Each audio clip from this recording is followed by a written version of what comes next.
Olá, pessoal! Dando continuidade, então, à nossa aula de texto, eu já havia explicado em blocos anteriores sobre os tipos de textos que mais caem nas provas de concursos, das bancas em geral, e também havia explicado a vocês os gêneros textuais mais cobrados. O que eu havia dito? Que nem sempre a banca te cobra os gêneros nas questões objetivas da prova, mas eles são importantes para que você consiga, ao decifrar facilmente qual é o gênero que você tenha diante dos seus olhos, que você consiga acertar mais facilmente as questões da prova. Agora, hoje nós vamos falar sobre um assunto muito importante, muito interessante. Você sabe que na maioria dos editais, um dos primeiros pontos que a banca põe, um dos primeiros conteúdos que a banca põe no edital, explicita no edital, é compreensão e interpretação de textos. É justamente isso que nós vamos ver hoje, é disso que a gente vai tratar, sobre a multiplicidade de textos que nós temos diante dos nossos olhos e também, consequentemente, a multiplicidade de ideias que eles podem atribuir. As bancas muitas vezes induzem o candidato a errar exatamente nessas ideias. Só para explicitar isso para você da maneira mais simplória do mundo, eu posso dizer assim, um velho vestido. Um velho vestido pode significar um senhor idoso que não esteja nu, pode significar um vestido que já seja usado, né, e gasto. Então você vê o tanto que essa língua nossa é plurissignificativa e com um exemplo que é simplório, bobo. É justamente sobre isso que eu vou te falar, sobre quais são, de que forma a gente vai acertar as questões das provas, mesmo diante da adversidade das múltiplas ideias que os textos podem nos dar. Vamos ver então aqui. Eu coloquei aqui para vocês considerações gerais sobre o texto. Uma frase pode ter significados distintos dependendo do contexto no qual ela esteja inserida. Você vai se lembrar da frasezinha simplória que eu te dei sobre um velho vestido.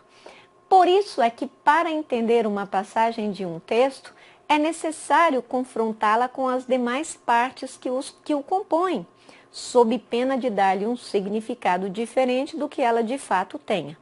Não se pode isolar frase alguma do texto e tentar conferir-lhe o significado que se deseja. Isso aí já é sinônimo de fracasso na prova, porque o examinador vai nos cobrar a ideia do texto.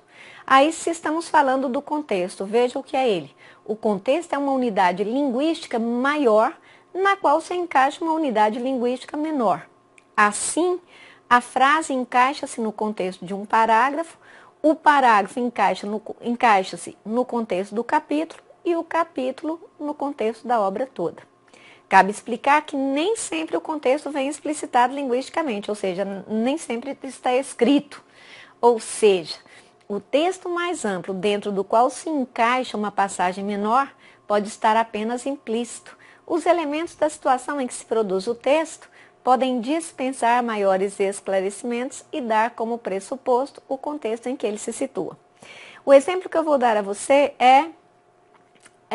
de contexto é exatamente de uma tirinha do H, o horrível. Aí está. Todos os vikings usam chifres? A resposta do H, não, só os importantes. Quanto maiores os chifres, mais importante o viking. E aí chega a esposa do H. Ele apresenta ao amigo. Esta é Helga, minha mulher. O que você vai observar nessa tirinha? Que o chifre da Helga é bem maior do que o chifre do H. Aí olha só, a primeira informação de que se dispõe para dar início ao raciocínio é a fala de H esclarecendo que nem todos os vikings usam chifres. Na verdade, os chifres denotam importância. No último quadrinho, quando Helga, a esposa do H, é apresentada, nós observamos o tamanho dos chifres dela. Ora, se os chifres denotam importância e os de Helga são evidentemente maiores que os de H, então eu concluo, eu infiro, eu depreendo que ela é mais importante do que ele. Eu utilizei essa tira justamente pelo fato de que as bancas andam cobrando muito nos últimos tempos a interpretação das ideias dos quadrinhos, das tirinhas, das charges. E esse tipo de texto, ele demanda mais atenção na hora da interpretação. Olha só, voltando ao caso da tirinha. Nesse caso, os dados fornecidos pelo contexto são suficientes para que se processe todo o raciocínio analítico. Entretanto, aqui é necessário você observar, o conhecimento sobre a realidade e a utilização do bom senso no momento de análise dos dados serão fundamentais para garantir uma conclusão verdadeira ou possível. O que é necessário que a gente saiba ainda sobre isso? É que muitas vezes ler, entender um texto, não depende de apenas eu decifrar aquilo que está escrito. Para eu compreender na íntegra a ideia desse texto, eu dependo de outras leituras anteriores, eu dependo da minha própria vivência, da leitura que eu tenho de mundo, para que eu consiga acertar essas questões. E aí nós voltamos ao início da aula. É necessário que nós sejamos bons leitores. Quanto mais eu leio, mais fácil fica fazer a interpretação, fazer a intelecção de textos nas provas dos concursos. Eu coloquei aqui para vocês, e isso aqui é muito importante, porque este texto é um texto que caiu numa prova. Coloquei ali, nenhum texto é uma peça isolada, sem a manifestação da individualidade de quem o produziu. De uma forma ou de outra, constrói-se um texto para, por meio dele, marcar uma posição ou participar de um debate de escala mais ampla que está sendo travado na sociedade. Até mesmo uma simples notícia jornalística, sob a aparência de neutralidade, tem sempre alguma intenção recôndita, escondida. Observe a passagem que segue, extraída da revista Veja, do dia 1º de 6 de 88, e que caiu numa prova de uma dessas bancas aí. Então a matéria começa com o título, tiro certeiro, Estado americano limita porte de armas. Veja que narrativa simples. No começo de 1981, um jovem de 25 anos chamado John Hinckley Jr. entrou numa loja de armas de Dallas, no Texas, preencheu um formulário do governo com endereço falso e logo depois saiu com uma Saturday Night Special, nome criado na década de 60 para um tipo de revólver pequeno, barato e de baixa qualidade. Foi com essa arma que Hinckley, no dia 30 de março daquele ano, acertou uma bala no pulmão do presidente Ronald Reagan e outra na cabeça de seu porta-voz James Brady. Reagan recuperou-se totalmente, mas Brady desde então está preso a uma cadeira de rodas. Trata-se de uma notícia, um texto meramente narrativo e, portanto, sem nenhuma pretensão de defender qualquer ponto de vista. Qual é o cuidado que você vai tomar aqui? É que este exemplo deixa claro que qualquer texto, por mais objetivo e neutro que pareça, manifesta sempre um posicionamento a uma questão qualquer posta em debate. Seguramente por trás da notícia existe como pressuposto um pronunciamento contra o risco de vender arma para qualquer pessoa indiscriminadamente. Só para você ter uma ideia, este tipo de texto parece ser um texto inocente, ele é uma notícia, ele é apenas o relato de fatos. Mas nós sabemos muito bem que para a indústria de armas, ele não é um texto bom. Se eles pudessem, eles mesmos tentariam impedir que esta notícia fosse publicada, porque afinal de contas, ela traz embutido em si esse pressuposto de que armas não deveriam ser vendidas indiscriminadamente. Então, é sobre isso que nós temos que tratar nas provas dos concursos. A banca me dá um texto jornalístico, uma notícia, eu leio, vejo que se trata de uma narrativa e eu sei que narrativas não visam a defesa de pontos de vista, mas nós sabemos que as narrativas nem sempre são totalmente isentas, né, de um pronunciamento, ainda que esse pronunciamento apareça de maneira subliminar neste texto. Vamos analisar agora a parte da compreensão e da interpretação. Eu quero que fique bem claro para vocês o que a banca vai te cobrar.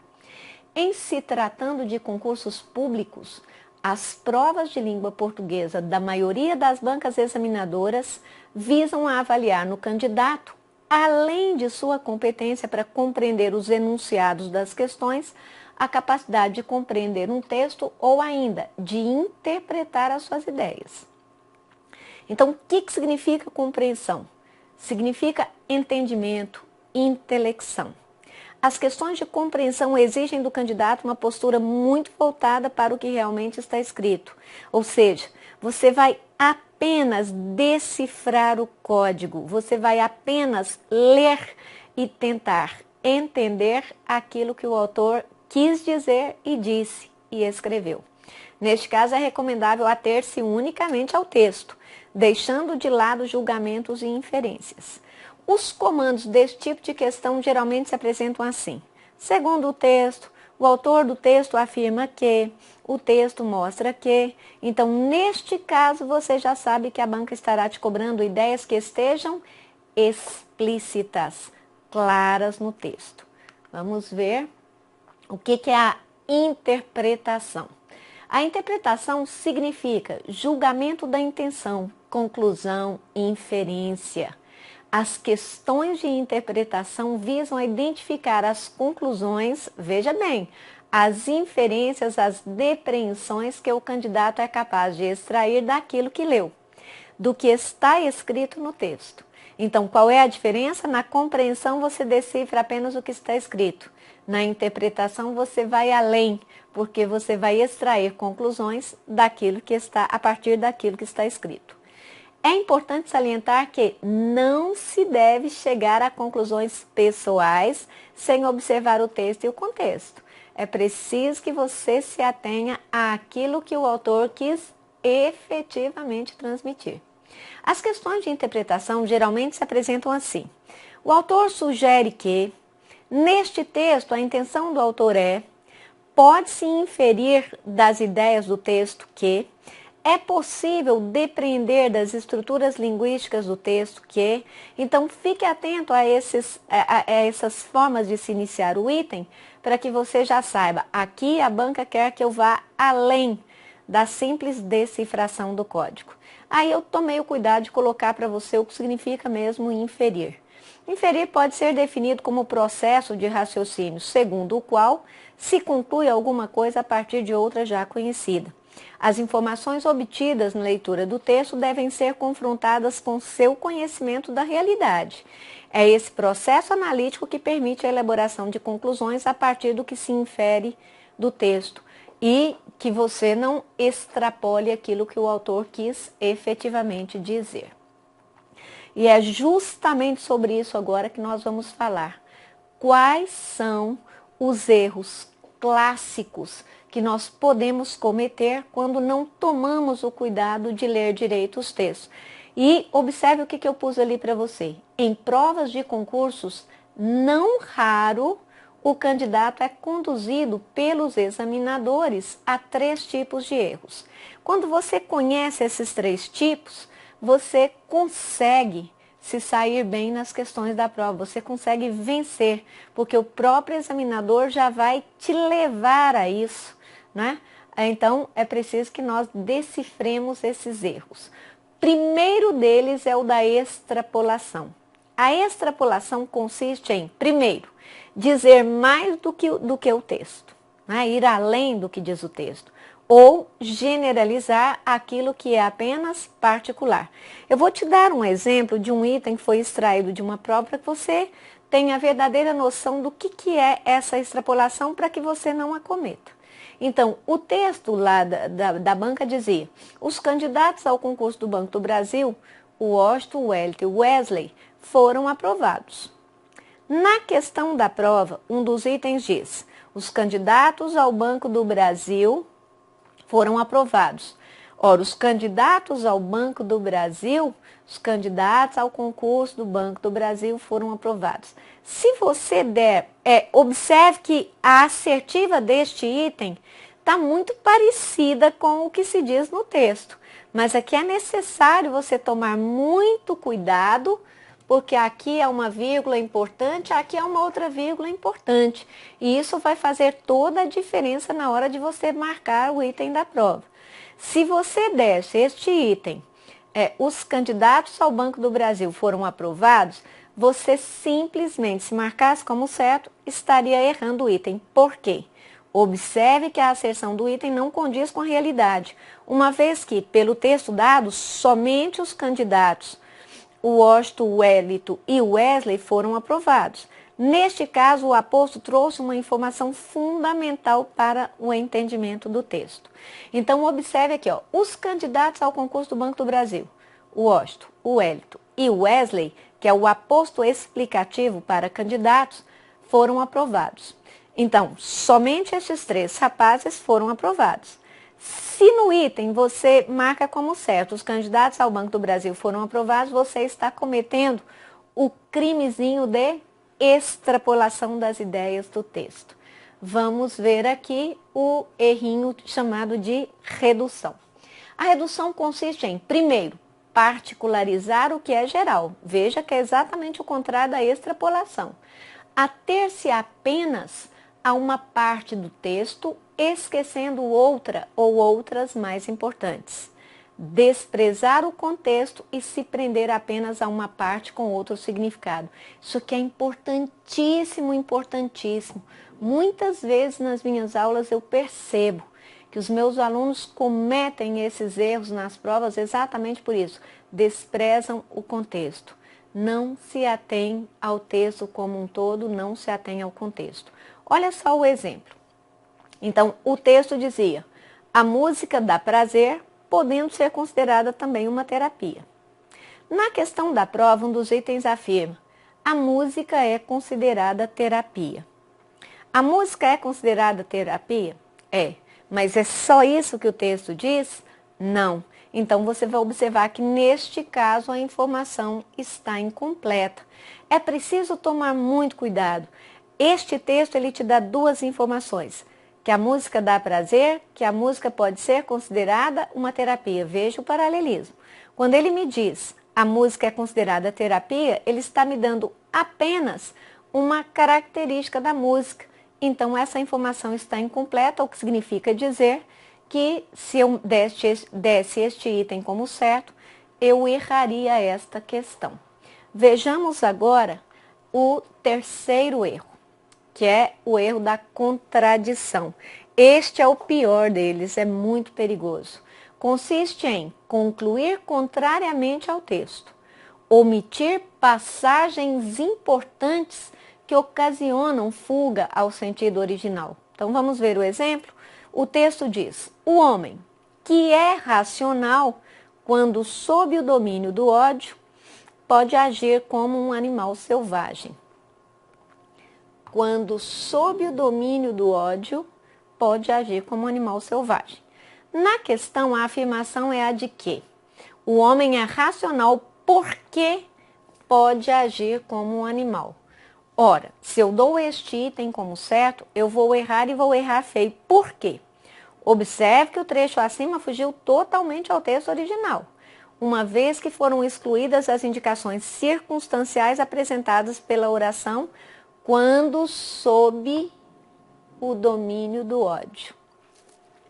E alterada de forma drástica a ideia da oração principal, como? Por meio da troca de uma oração que era explicativa e que passa a ser restritiva, porque ela afirma o homem que é racional. Então, tome muito cuidado com essa contradição, para que você não erre. Atenha-se ao que você está lendo. Fique atento aos sinais de pontuação que estejam no texto, porque eles nos ajudam a saber qual foi a ideia que se quis transmitir. Vamos voltar ao texto para você ver a diferença. Quando eu digo o homem que é racional, observe que o tom da minha voz é diferente, porque eu vejo 2 vírgulas, eu mudo um pouco a entonação da voz para dar a informação de que o que é racional é uma explicação para o homem. Agora, quando eu digo o homem que é racional, ora, o homem que é racional, eu já estou restringindo este homem. Eu estou dizendo que é apenas o homem que é racional. Então, é preciso tomar muito cuidado quando formos ler, não apenas com os sinais de pontuação, mas com a devida entonação da voz e para verificar também o significado das palavras. Observe que aqui há uma circunstância completamente diferente da circunstância atribuída pelo porquê. Pois muito bem, então o que a gente vai falar sobre isso aqui? É que na verdade, quando a banca me dá um texto para eu ler, eu não tenho que apenas correr e responder logo as questões. Eu tenho que ler aquele texto com muita atenção, prestar atenção naquilo que eu estou lendo, prestar atenção no uso dos sinais de pontuação, para que eu consiga, de fato, saber qual foi a ideia atribuída pelo autor. Você precisa se lembrar de que, na maioria das vezes, os examinadores nos induzem a errar porque eles sabem que, ao fazermos prova, nós somos candidatos muito São Tomé, porque nós acreditamos quase, basicamente, naquilo que nós vemos no texto, e não pode ser assim, porque o contexto é muito importante, muitas vezes o contexto ele não está ali de forma explícita no texto. O examinador sabe que, ao estarmos pressionados pelo tempo, nós nos tornamos seres extremamente literais, ansiosos. Às vezes, nos apegamos ferrenhamente ao significado literal de uma palavra e não pensamos nas outras possibilidades de sentido. E, às vezes, também, nós mal nos damos conta do significado daquela palavra.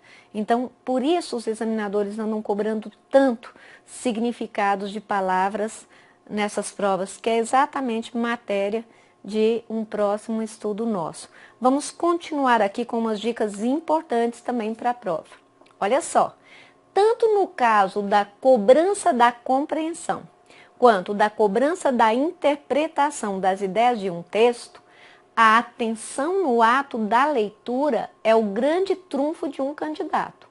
Para isso, durante a realização das provas, você deve adotar as seguintes medidas. Primeira delas, leia 2 vezes o texto. Professora, a senhora está ficando doida, como é que eu vou ler um texto grande 2 vezes? A primeira leitura que se faz é para ter noção do assunto geral, né, que é a chamada leitura de reconhecimento desse texto. A segunda, para prestar atenção às partes de cada parágrafo ou estrofe em caso de poesia. Por que eu estou te dizendo isso? Porque muitas vezes eu vejo que as bancas, elas utilizam textos em que o autor faz alusão à fala de uma outra pessoa. Então, ele alude ao discurso de uma outra pessoa. No item da prova, o examinador, sabendo que você não se dará o trabalho de ler 2 vezes o texto, ele vai pôr assim: o autor afirma que, o autor acredita que. Ora, se você não leu o texto com atenção, para saber que ali o autor está apenas aludindo ao discurso de uma outra pessoa, o que você tende a marcar? Você tende a marcar certo, quando na verdade deveria marcar o item como errado. Então tome muita atenção, muito cuidado, porque a segunda leitura é a que faz com que nós façamos uma compreensão exata da ideia desse texto. Segunda medida a ser tomada: leia 2 vezes o comando da questão, para saber realmente o que se pede com exatidão. Muitos candidatos apressados marcam a opção errada por fazerem leitura superficial dos comandos.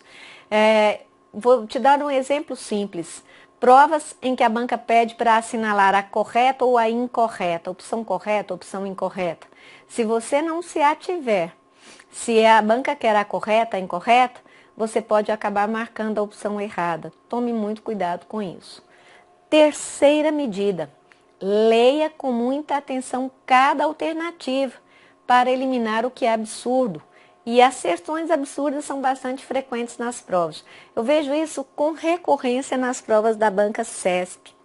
O CESP ele faz isso, principalmente em provas cujas questões são muito complexas.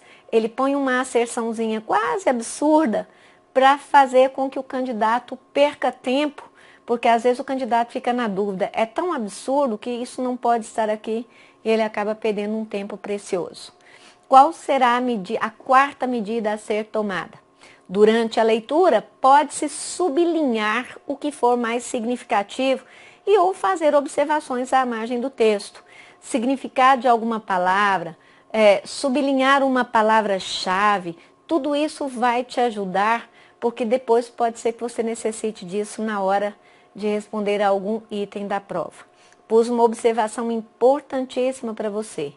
Normalmente, no momento da prova, o candidato fica preocupado com o tempo, razão pela qual lê rapidamente o texto e vai direto às perguntas. Evite essa conduta. O tempo gasto com a leitura bem feita é compensado na hora de responder as questões. Muitas vezes eu ouço os alunos dizerem: professora, meu professor de gramática, às vezes, diz que eu nem preciso ler o texto, porque eu posso responder diretamente às questões. Ou então, diz para eu ler primeiro as questões, depois ir ao texto. Ora, na verdade, como as bancas hoje cobram muito mais interpretação do texto, o que é aconselhável para que você ganhe tempo? A princípio pode parecer a você que você está perdendo um tempo precioso, mas pode ter certeza de que você estará ganhando um tempo precioso e garantindo a sua aprovação na prova. Se você lê o texto 2 vezes, se você sabe exatamente o porquê de aquele autor haver escrito aquele texto, com toda a segurança você vai conseguir responder as questões da prova muito mais rapidamente. Você vai perder um pouquinho de tempo para ler o texto 2 vezes, mas você vai recuperar esse tempo e até adiantar mais a sua vida na hora de responder as questões. Então não subestime essa dica que eu estou te dando. E com o tempo você vai ver, você mesmo, com o tempo percebe como isso vai facilitar a vida, principalmente se considerarmos que hoje a maioria das bancas cobra mesmo a interpretação, a compreensão das ideias do texto e não somente questões gramaticais isoladas. Aliás, a tendência mesmo é essa, é que cada vez haja menos bancas, menos institutos que cobrem essa gramática isolada do texto. Afinal de contas, nós estamos caminhando mesmo para um estudo da língua portuguesa que vai privilegiar a leitura, que vai privilegiar o contexto. Muito mais importante do que você decorar regras gramaticais, estudar frases isoladas, é você decifrar aquele texto, saber por que essa gramática está sendo aplicada ali e em que sentido ela facilita a sua compreensão. Nós vamos ficar por aqui com essa parte. Eu espero que para vocês tenha ficado claro, não é? Quais são os comandos, de que forma essa compreensão e essa intelecção ou essa interpretação aparecem lá nos comandos das provas, para que você já tenha segurança. Quando viu aquilo ali, compreensão e interpretação de texto, que você fique tranquilo, que você já saiba como é que se faz. Muito obrigada pela sua atenção e eu espero que você tenha gostado da aula.